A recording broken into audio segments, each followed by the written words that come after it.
Ladies and gentlemen, today is February 9, 2016, and this is the KNKL Show, episode 281, where we learn to be better artists. My name is Ken Lafferty, and I would like to welcome you to another show. Today, we are going to be doing a tutorial on rendering shiny surfaces with our beautiful and cute little girl, the Margaret Keane tribute piece. And for those of you who don't know what piece we're talking about, then it is this one right here. This is the original done by Margaret Keane, amazing artist from the 50s and 60s.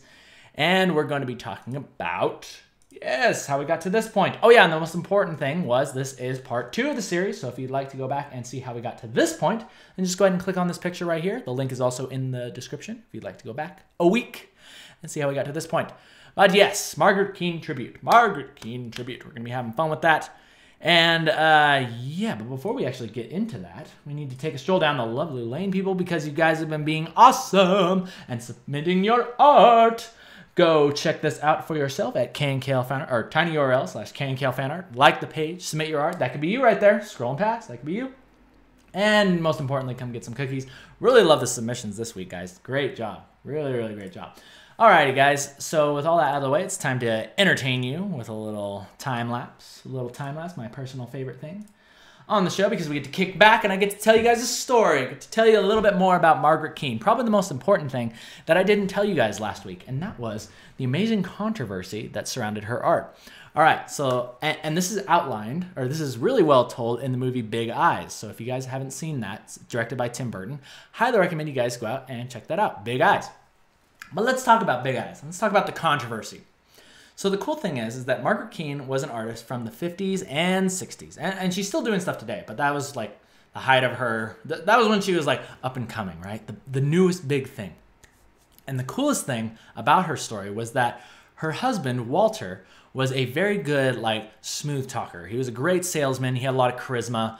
He was also very dastardly handsome, right? So he decided that, hey, you know what? What we should do is originally he just started by promoting his wife's work, but he found out that he could have so much more passion. He could have so much more enthusiasm when he said that he did the paintings. So he came up with a brilliant scheme of saying, hey, you know what? I'm just going to say that I'm the person that did all these paintings, right? My wife is going to paint all of them, right? But we're going to amass this multi-million-dollar empire by allowing me to be the person, allowing me to have the passion to be able to sell these pieces and say that they're my own, right? So for years, people always believed that the painter was actually Walter himself, when it was actually his wife doing all the paintings. And this eventually culminated into a massive legal battle, a massive legal debacle, where after they were divorced, once they were divorced, Walter was suing Margaret for all the pieces and basically for the money that she made on the pieces. But little did everybody know it was actually Margaret that was painting them the whole time. So, and the conclusion of the story is that basically the court judge ordered both of them to paint a picture, right? They had an art off, right? The first ever art battle. And, well, legal art battle. And it was really freaking sick. So that finally sealed the deal. Everybody knew from that point on that it was, in fact, Margaret that was painting the pieces from that point. And we now have the Big Eyes Gallery in Fisherman's Wharf, and everything's just happily ever after. So that is the cool story about Margaret Keane. But going back to why I really enjoyed this was because ever since I saw that painting in my aunt's house, it was easily over 10 years ago. It was when I was really getting into anime and I saw these pieces. When I saw these original pieces, I was like, whoa. I was like, this person like draws anime, but it's like realistic. It's like real painting. It's like a realistic person with like these big eyes. And so I was like, this is like really cool. There's something that just like draws me in about that.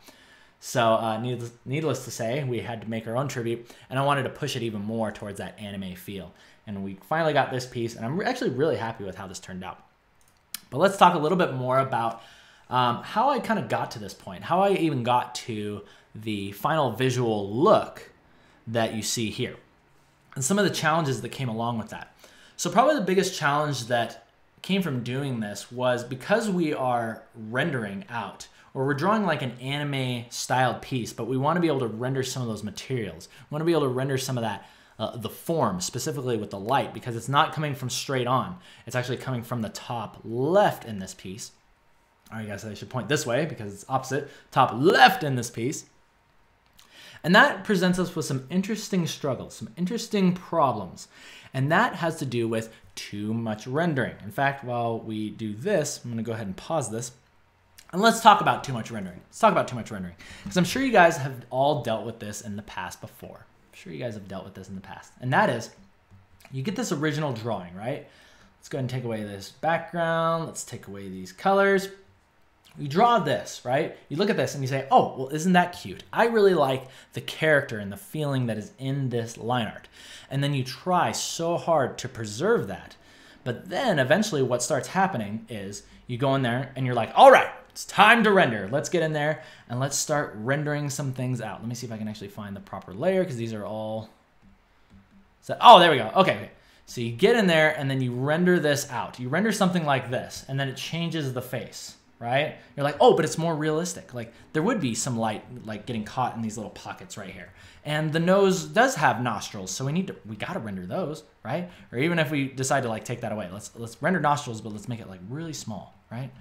And then eventually what happens is, and I also like drew lips on here, right? So you're like rendering all these realistic looking things out, but then when you zoom out, you say, oh, man, not only is that terribly rendered, but also it changed from the original thing. It changed from the original face, which I liked. It was so much more cute. It just looked the way that I wanted it to, and I want to preserve that.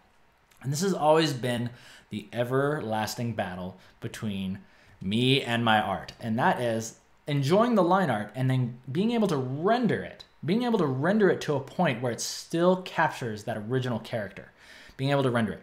And here's the way that I figured out how to do that. And that is, you want to think of your lines, you want to think about your drawing in terms of two spaces, when you're doing this realistic anime style. And that is, your original line art is probably the most important thing that you want to preserve, okay? So that's lines here, here, and like all this stuff, right? All these lines. Now, the way that I found that's easy to do this, to preserve them, is to paint them out, right? Paint them out. Let's go ahead and open up this final one because this shows it better. So see how some of these lines are actually fully painted out. There's no line here, but rather what's creating the line, there's no line in this area, but rather what's creating the line is this shape. Interesting, right? Same thing happening over here.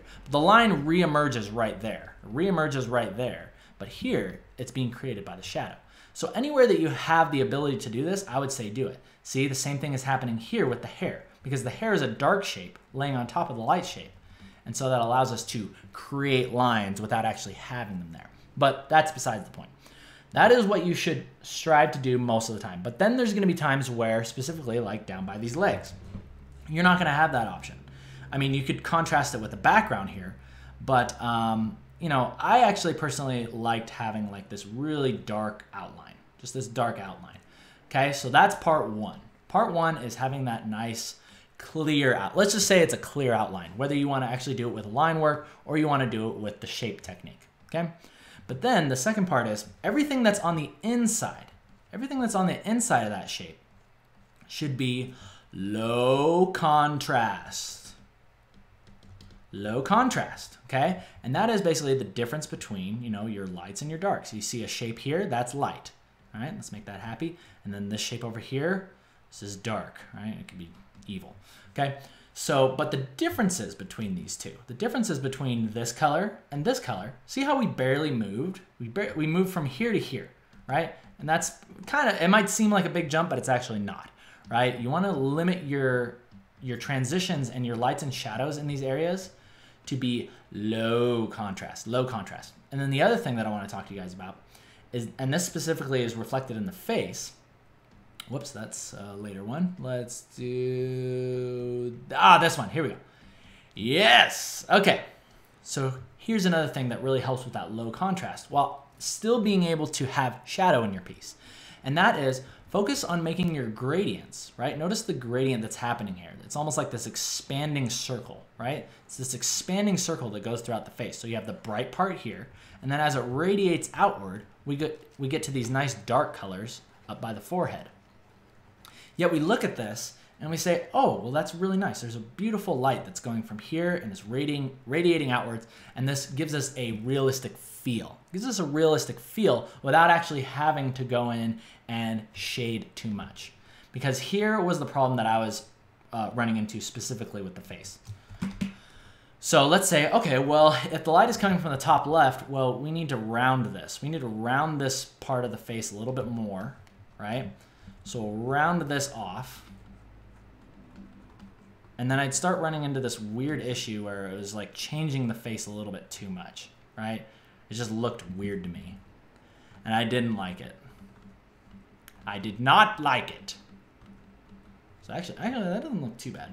But just the differences between that and that, like, I don't know how to describe it, but I just like that smaller transition, or that smoother, low contrast transition with the hard line on the outside. So that's how I found the easiest way to kind of keep this cartoony look, right? Because you're really focusing on lines, you're focusing on edges here. And then everything on the inside is low contrast. All right, I hope that made sense. Let's move on. Let's move on, people, because we got to get to the main part of today's tutorial, and that is shiny things. Shiny things, and I got a really cool trick that's going to blow your minds, especially with eyes. Especially with eyes. We're going to have some fun with that. All right, so let's continue with what we were talking about. As if we ever did that on this show.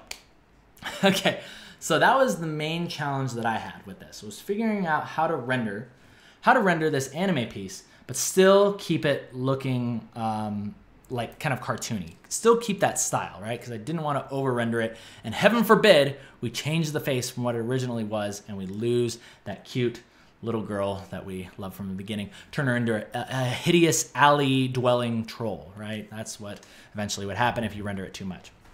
All right, and the knees. Oh, gosh, the knees. The knees were so hard to do, but eventually it's like, this is what I think of. Whenever I'm trying to render something and I'm having a lot of trouble, I always ask myself, is there a simple way to solve this that I'm not seeing? Am I trying to over-render things? Always ask yourself that, because oftentimes when you find yourself getting stuck, it's because you're trying to over-render things. And that's why I'll always go back and I'll say, okay, well, what's the simplest way? What is the simplest way that I actually can render these knees? Is it just the differences between these two shapes, right? And that's what I did, right? I created these two shapes right here. I like literally just shaded one side of the leg, and then I put that little bump in, right? And see how now it represents the kneecap. Like, you look at that and you're like, oh, well, that's such a nice looking knee. But actually what's happening there is a very simple solution, very simple solution. So I want to urge you guys, if you're ever feeling like you're lost or you're getting stuck on something, then perhaps you might be over-rendering. You might be trying too hard, right? You might be trying to find a crazy solution to a simple problem.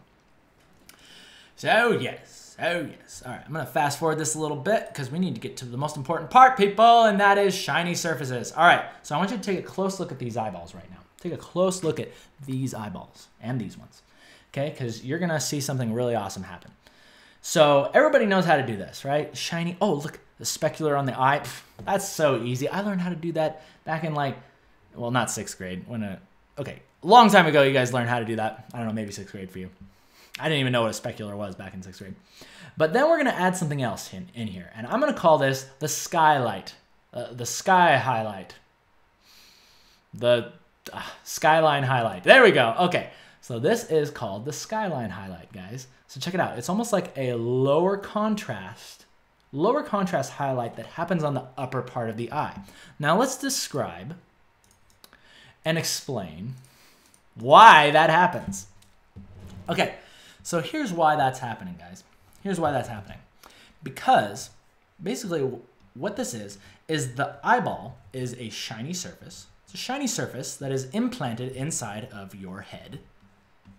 And because of that, it's able to reflect things back at you. In fact, I'm gonna show you exactly what's happening right here with my own glasses. So if I tilt my glasses at a proper angle, do you notice how you can see the window and the blinds in the background, yet it doesn't completely obscure my eye? It's almost like a low opacity light that's placed on a shiny surface. And that is exactly what's happening here. Except the light that we're seeing here is the sky. it is the sky in the background that is reflecting back on these eyes. So that is what gives us, basically you want to think about this part right here. This part of the eye is the horizon line. This is the horizon line. And then there could be like some trees over here. There could be like a Christmas tree over here, right? There could be like some skyscrapers over here, you know. Think of it as like, you know those pictures where it's like a really close-up shot of like someone wearing sunglasses and it's like reflecting the background? That's basically what's happening here, except on the eye, it gets translated into just a simple shape. Just one simple little shape. And that is this line right here, that shape. And that is called the skyline highlight. Skyline highlight. And that makes things look really cool, really shiny, and it's really easy to do. So I would urge you guys to try that out. It works really good with darker eyes too. Really, really well with darker eyes. So it really adds a lot to the piece, and I dig it. So do it people, skyline highlight. All right, so we're done with that. Done with that, we're moving on into, we talked about smooth transitions, we talked about realistic anime. The next thing we're gonna talk about is exposure and contrast. Exposure and contrast, probably one of my favorite things ever, and probably one of the more overlooked things in art today. Now, what is exposure, contrast, values, all that stuff? What the heck does that mean? Well, it really has to do with values, ladies and gentlemen. And I did this with Nuclear Girl with our last tutorial, and we talked about values. And this is basically what it's all about. So in your piece, probably the most important thing that you can think about when you're rendering out anything is clarity. Clarity of silhouette. Clarity of, basically, can I see your character in the background? Can I see your character? And there's two ways to achieve this. And let's pull out the yin-yang. Let's pull out the yin-yang. So everybody knows what a yin-yang looks like, but why do we know that? Why do we know that? Well, it's because the yin-yang comprises itself of a light part and a dark part.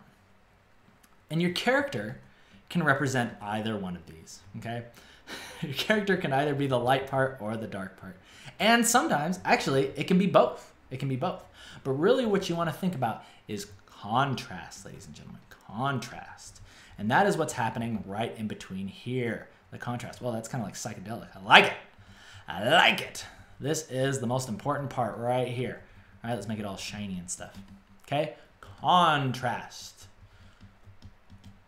And the reason why this is important is because it allows us to have clarity in the piece. But here's what I will talk about here. Is let's say, what if this yin-yang was between a light part and a very slightly darker part? Do you see now how all of a sudden this yin-yang is like not really that interesting, right? It's like between a light part and a slightly darker part. Not really as clear as what we had before, right? And this is values, ladies and gentlemen, values. So the reason why I bring this up is because if you look at this piece in its current state, let's go ahead and take away all these things here. So do you notice how we have this girl in the foreground, and then we have a background? And I want you to ask yourself, what are the values here? What's the values of the skirt or the dress versus the background? Well, it's kind of like this medium gray, and the background is kind of this medium gray. Well, what if we actually made the dress the lighter shape and the background the darker shape? Now look at this. The dress is now the lighter part, and we've darkened the values. We've darkened it down in the background, so that way we have that yin-yang effect. We have the light part and the dark part. And this creates clarity, ladies and gentlemen, and then you can see the silhouette. You can see the silhouette. But here's the point that I was trying to make when I said your character can be two things at once. It can be two things at once, because if you look up here, we have a light part. We have a light part of the background, and then what's contrasting against that light background? The hair, the dark hair. So your character can, in fact, be both the yin and the yang. Both the yin and the yang. And when you have those both together, it makes an amazing piece, and everybody lives happily ever after. That is my theory on values, ladies and gentlemen. So it allows you, and just so you can compare the two, just go ahead and jump back between these, back and forth. And then you might ask, well, Keenan, how do I change the values of my background? How do I change the values of my background? And I'll show you. I'll show you right here, because we have the layered girl, and luckily we have the background right here. So before our background looked like this, right? And then we just all of a sudden repainted everything meticulously, It took hours to do it. No, we didn't. We just slapped a multiply on there, guys. That's all you do. You just slap a multiply on. It makes it darker and then it works, okay? And you might ask, what color is that multiply? It's just this kind of misty blue. Take that misty blue, slap it down, and then put the multiply on, right? And this is even still at 100% opacity. And that allows us to change our values. And let's go back and put that filter on, because you can even see it here. So see, the values are there, then they're there. See how we've now changed it to affect the rest of the piece. And now we have a perfect yin-yang, and everybody gets to live happy. Alrighty, people. So the last thing that we're going to talk about is probably one of my favorite things about this piece, and that is the water effects. And that includes the water in the background and the tier.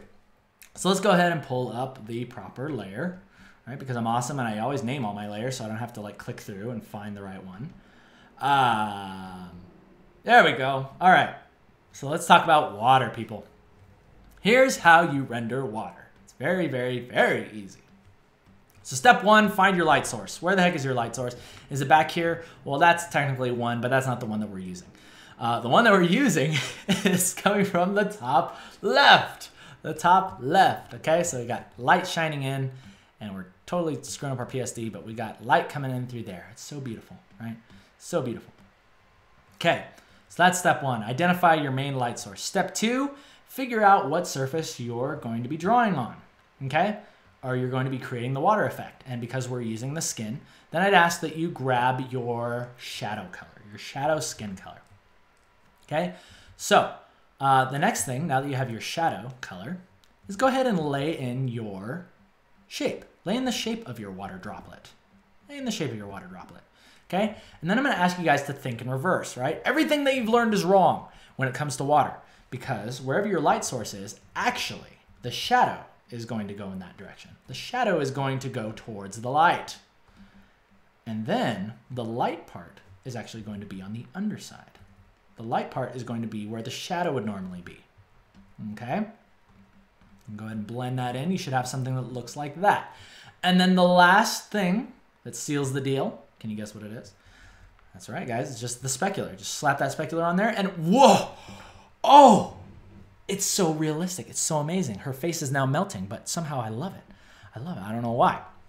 And let's go ahead and do that same thing down here. Let's go ahead and do that same exact treatment right here. So let's say, okay, well, let's have like a few water droplets here and here, okay? Draw those shapes in. Again, remember, shadow towards the light. Shadow towards the light. Lightness on the bottom. Lightness on the bottom. And then, of course, our specular. Specular on top. And there you go, ladies and gentlemen. That's how you do it. Oh, and the most important part, don't forget about your cast shadow. Cast shadow still works the same way that it would work with anything else. You can go ahead and put a little cast shadow underneath there. A little cast shadow right there. The cast shadow follows the same rules as everything else. And there you go, ladies and gentlemen. Now her face is melting and she's got some teardrops on her shoulder. And that's how you render water, ladies and gentlemen. The last thing that we're going to talk about is the background. Actually, I think that's an improvement on the piece. We're going to go ahead and keep it like that. But for now, we need to turn this off so that way we can talk about the background. And that is these water things in the background. These water puddles. These puddles in the background. And you look at this. This is why I love this type of stuff. Because if you look closely at it, what colors am I actually using? Well, it's this brown, a yellow, and kind of like this dingy beige. And you put those together, and what does it represent? It represents the reflection of this. It represents the reflection of what is above here. And this is why I love this stuff, ladies and gentlemen. This is why I love this stuff. It's representing the reflection that's happening right here. We're basically getting a mirrored image of that in this puddle. And because your eye is able to distinguish that, you can put these really super bright values in your piece. And then when you zoom out, you look at it and you say that's water. You say that's water. And now you know why. Now you know why. So that is my tutorial on wet surfaces, on shiny surfaces, puddles, teardrops, all that good stuff. I think that's going to do it. Yeah, I think that's going to do it. Alrighty, ladies and gentlemen, with all that out of the way, the last thing that I will say is that if you want to take a look at this PSD for yourself, And just go ahead and click on this picture. It'll take you over to the Patreon. The link is also in the description. You can download this PSD as well as all the other PSDs from shows past. Learn for yourself. Take a look. And you can get, most importantly, you can get the melty face layer. Melty face version of this little girl. And you can put it on your phone. You can put it on your desktop, wherever you want. And with that, ladies and gentlemen, we're going to go ahead and end it. Thank you guys so much for joining me on YouTube. Thumbs up if you like it, thumbs down if you don't. Before we go, I do need to say thank you to my amazing sponsors, Laura Bashir, David Chiariello, and Captain Big Butt. Thank you guys so much for supporting the show. You guys keep the lights running at night. And, of course, my sponsors of the past. Thank you guys so much for supporting the show. And if you'd like to become a sponsor, then you can also do that on Patreon. All righty, people. Yes, we're going to end it. I already did the thumbs up, thumbs down thing. I did. All right, so you guys take care of yourselves. I'll see you next week. And until then, you guys stay awesome. See ya.